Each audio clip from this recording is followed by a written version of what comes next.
We will end austerity to boost creativity. It will be amongst the biggest arts infrastructure funds ever created. It will boost arts, music, theatre and literature, upgrading our cultural and creative infrastructure for the digital age and supporting our economy. The fund will also invest in creative clusters across the country based on a similar model to business enterprise zones. I don't want to see just one city benefit from the transformative powers of culture every 4 years. Our Cultural Capital Fund will help many more towns and cities like Hull benefit all the year round.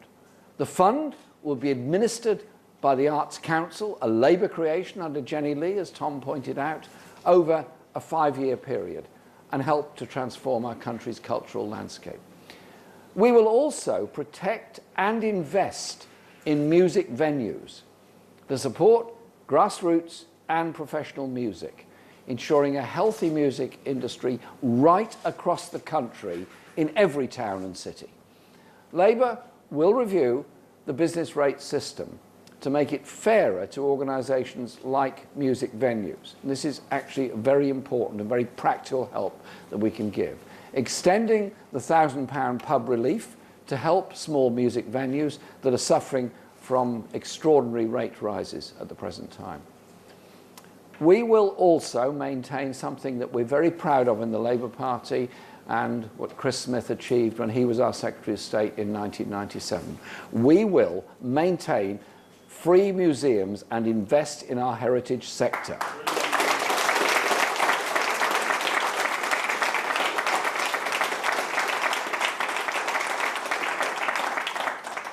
I remember Chris explaining to me how he went to the national museums after they'd been made free, and suddenly everybody could be there.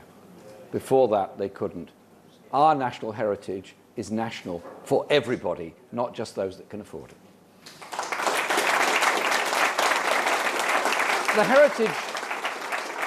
heritage sector is central to both the identity and economy of local communities across the country, because access to culture is vital for the emotional and intellectual growth of all of our people, but especially important for young people. We want to unleash the potential of every young person, not just through education in the normal school setting, but also through culture. In every one of us, there's a poet, a writer, a singer of songs, an artist, a creative thinker. But too few of us are able to fulfil any kind of artistic ambition. Under the Conservatives, it's getting worse. Per pupil funding for schools is going to be cut for the first time in a generation. It's become so bad that head teachers are being forced to send out begging letters to parents to make donations just to keep the schools running. This is a shameful state of affairs. So, we will be, in addition to properly funding our schools, scrapping tuition fees and introducing universal free school meals in our primary schools, something pioneered here in Hull. But we will go further.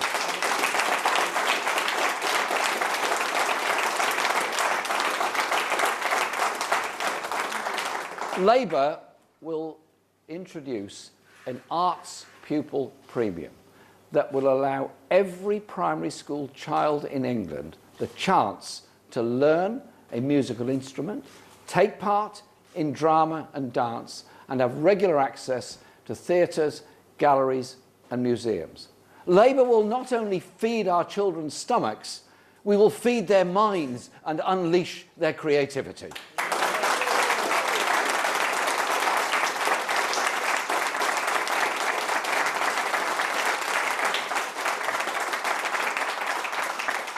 The Arts Pupil Premium will provide £160 million per year to boost creative education and ensure arts facilities in state schools match standards found only now in many private schools. We will deliver a creative future for all and a culture for the many, not the few. But we need your help. If people want to see these transformative changes, then they have to be able to vote. Those who are not on the register have 12 hours, 26 minutes to get registered. 12 hours, 26 minutes, and it'll take you 2 minutes. So you've still got 12 hours, 24 minutes to do whatever you were planning to do today. Since the election was called, more than 2 million people have registered to vote. 40% of them aged between 18 and 24. So my message is simply this. If you're being held back and want to lead a richer life, then get registered and have your say. We can stop a Conservative government that wants to pit the old against the young and replace it with a Labour government that offers hope and unity. A government for the many, not the few. A government that ensures that culture is for all. And I'm very proud of the manifesto we're putting forward. I'm very proud of the culture and creative part of this manifesto. This country is so brimming with talent. Let's let that creativity, that talent, that genius be unleashed, because culture is for the many, not the few. Thank you very much indeed.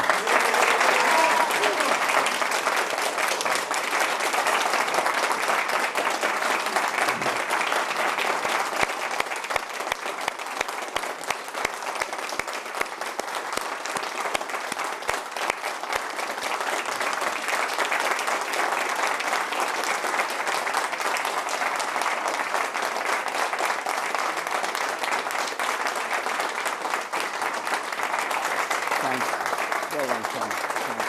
Brilliant.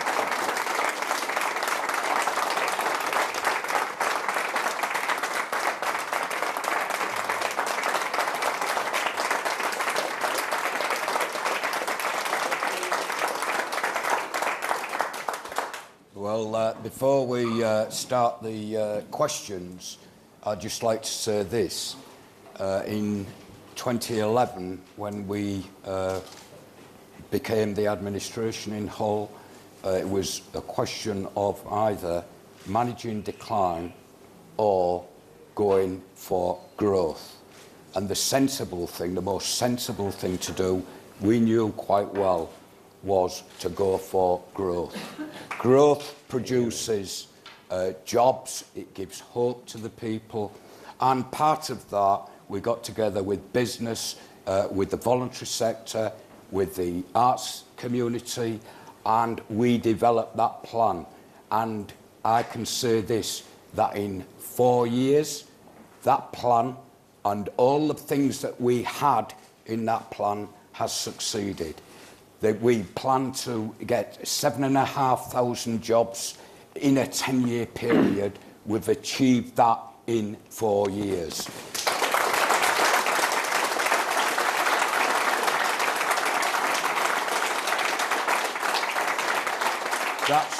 That's everybody in Hull working together. It's what was needed.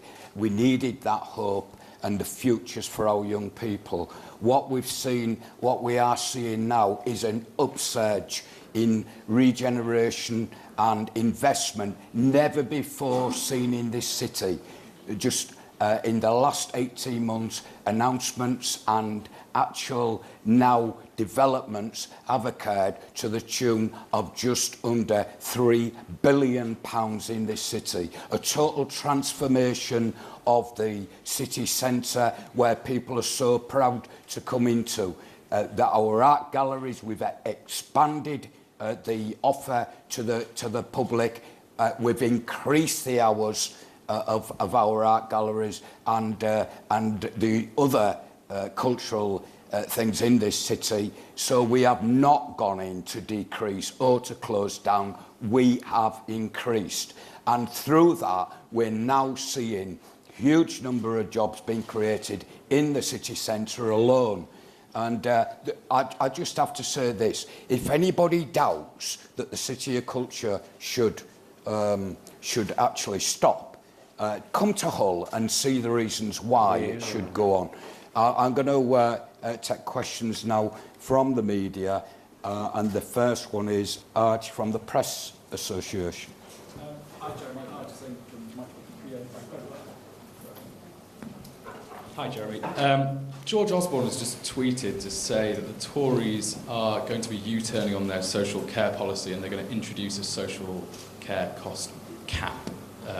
So I just wanted to get your reaction to that. That was George Osborne, was it? Yeah, he's got a story coming out. Did that come from the Tory Central Office or from the Evening Standard? It's going to be in the Evening Standard.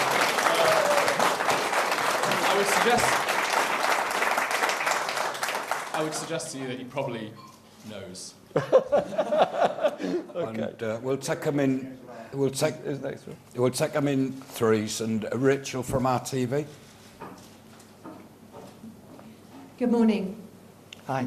Labour have been running education in Wales since 2011, and yet tuition fees there are the same as in England, £9,000 a year. Why should students in England trust you on tuition fees? And Keir from the Daily Mirror. Morning. The last two sets of opinion polls have been single-digit leads for the Tories. What do you think is behind that, and do you think you can keep going? Okay, thanks for your questions. A Tory U-turn on social care would be extremely welcome because I want this country to face up to its responsibilities to those who need care, either frail elderly, those with special needs, those with severe disabilities, those with learning difficulties. And our proposals are that we will refund social care, putting emergency money into it now so those million people waiting for social care don't wait. And we won't get involved in this horrible policy the Tories are putting forward, which will actually damage families and family income, damage people, break up relationships. All kinds of horrible things will happen from their very dangerously ill thought out social care policy. And if George Osborne is at last doing something useful in his life of supporting proper funding of social care, then thank you, George, for that. And I urge him to read very carefully what's in our manifesto on social care. Rachel, thanks for your point. We put forward a very clear, funded and credible policy of what we're going to do on university fees. We do so because if we carry on with this process of ever-rising fares, and indeed under the Conservatives a threat of lifting the cap altogether, then what happens is two things. One is those that have achieved enough to get into university, gone through university, leave with debts of often £50,000 and more than that. And if they earn more than 21,000, they have to start repaying it, but the debt is still there for a long time after that. I'm determined that university education should be available for all.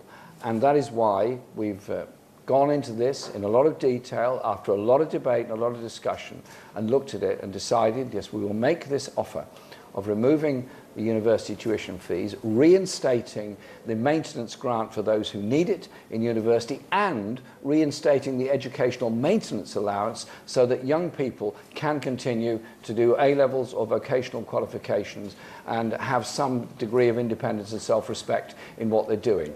And we do that because we want all young people to have the chance of going to university.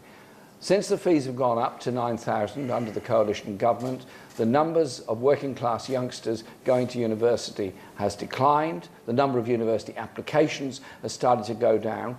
Surely we should be investing in our future.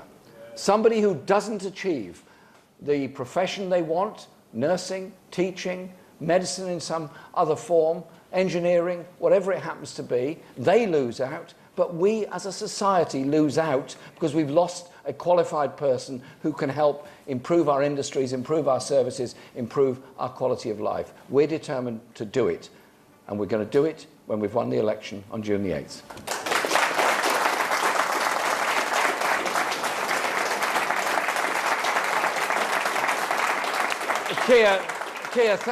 Keir, thanks very much for your question.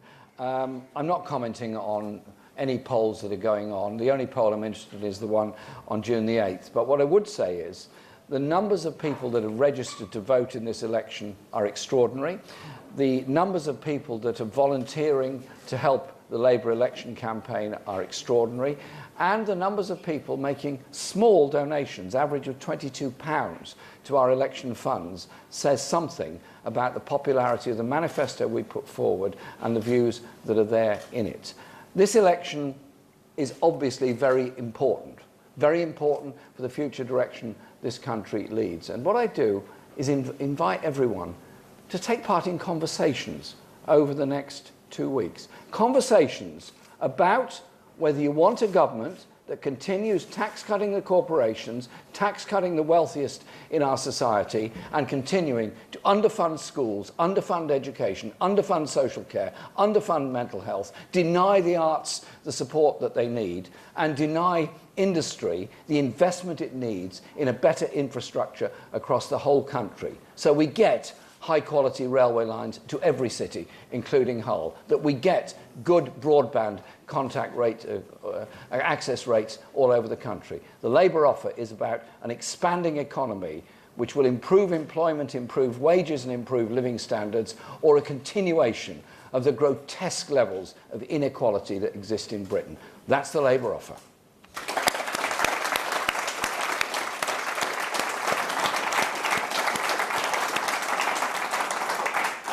We'll take questions from the audience. Any questions from the audience? Sure. Jeremy, we have a society that we want. We have a society that we want to be built on equality, and I know that's what you're attempting to deliver.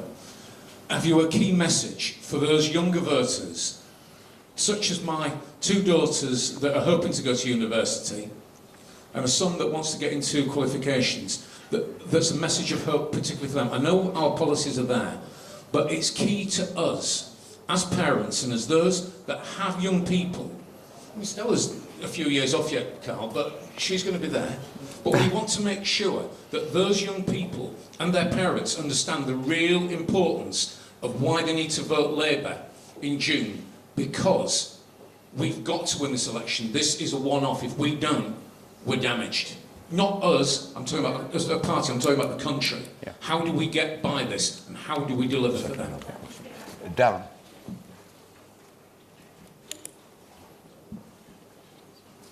Thank you. Jeremy, we have one of the best school music services in the country, and the brilliant Albemarle Music Centre. Do you think that your precept for every primary school pupil will enable such centres of excellence to spring up all over the country?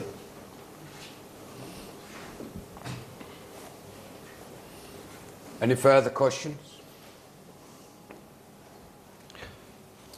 Anybody in the audience? Yep.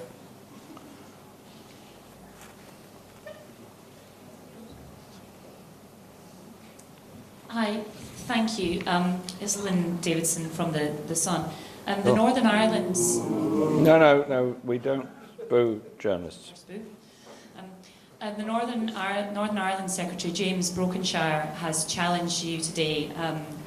I know you were asked about this on television yesterday, but he's asked 5 questions on the IRA, asking should the IRA's acts of murder be condemned unequivocally, were the IRA terrorists, and do you, if they are, would you unequivocally condemn the IRA as terrorists? Well, thanks, James Brokenshire, for his questions. I condemn all acts of violence in Northern Ireland from wherever they came. I spent the whole of the 1980s representing a constituency with a large number of Irish people in it. We wanted peace, we wanted justice, we wanted a solution. The ceasefire, the first ceasefire, helped to bring that about and bring about those talks, which were representative of all sections of opinion in Northern Ireland. And the Labour government, after 1997, helped to bring in the historic Good Friday Agreement, which the basis of which was the recognition of the differing cultural histories and values of Northern Ireland. And it stood the test of time, and it's still there. We have devolved administration in Northern Ireland. And I think we should recognise that that peace was achieved by a lot of bravery, both in the unionist community as well as in the nationalist community. People that walked a very difficult extra mile when they were under pressure from their communities not to do so. Both Republicans and Unionists walked that extra mile and brought us the Good Friday Agreement. And I think we should use this election as thanking those that brought about the Good Friday Agreement. All of them.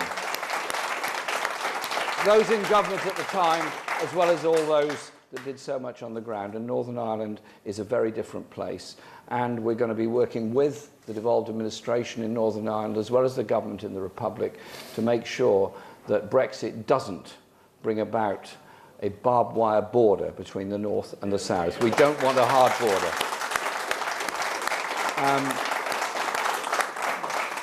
Of the other two questions raised, thank you.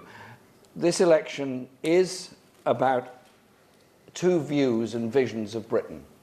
Either the absolute 21st century cutting-edge ideas put forward by the Conservative Party, which seem to revolve around restoration of fox hunting and selective education, or our view, which is one which is about giving opportunities for all. We cannot go on being the laggard of industrial investment of all the major industrial countries in the world. We cannot go on underfunding crucial services. We cannot go on shortchanging our young people who are offered little except greater costs and greater debt and less opportunity. And so we're not going to get into this awful game of setting off the young against the old, saying to the young, you've got to pay for the costs of the older people, saying to the older people, you're under some kind of threat because of what we want to spend on education. In reality, we all depend on each other. Young people need the support and help and wisdom of older people. Older people need to be encouraged and enthused by young people. So our manifesto is for all. And I say to young people in this country, this is your chance. People laid down their lives that you might vote. Women's right to vote came because of bravery of those that fought for it, the suffragettes and many others around the time of the First World War. But it also started here, in Hull. Mary Wollstonecraft, born in Beverley, she wrote The Rights of Women in 1797. And that is very much part of the origins of that whole democratic movement. Hull has taught the world a great deal. And I say to young people, this is your chance to vote in this election, your chance to express your democratic view, and I hope you will recognise we are absolutely determined and serious to properly fund education, properly fund and support culture and the arts, properly invest in industrial growth and service industry growth for the future, so your skills, your genius can contribute to a better quality of life for everybody. Please take part in the election, but above all, have that discussion. Ask those difficult questions of each other and everybody else between now and election day. That is what an election should be about, a popular debate and a popular discussion. And do you know what? I'm enjoying every minute of it.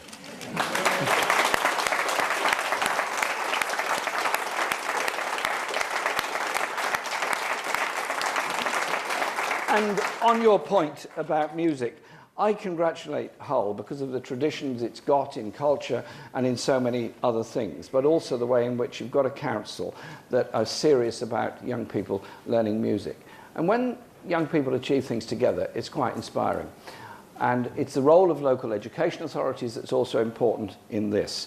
I went to the Royal Albert Hall to see the Schools Music Association concert a couple of years ago. Absolutely brilliant, absolutely extraordinary. Huge orchestras of 100 children coming together. You think, wow, how does the conductor manage it? But the joy of those children there performing together. You go to libraries where there are summer reading projects and you see the joy of children who've read 6 books, talked about it, and feel inspired by it and will carry on using the libraries. And so I want to roll that out all across the country. So those areas that are seeing their theatres closed, their libraries closed, music classes cancelled in their schools, lack of instruments and all that sort of thing, it isn't going to cost a mint of money in order to reinstate so much of that. And that's why Tom and I are absolutely serious about this pupil arts premium to make sure that every child gets that chance. Don't leave it just to those whose parents are able to spend enough money to get their children into private theatre schools or private music lessons. Let's make it mainstream. Do well in music, you do well in maths. Do well in maths, you do well in music. It's not an add-on, it's not an alternative, it's part and parcel of our creativity and our lives.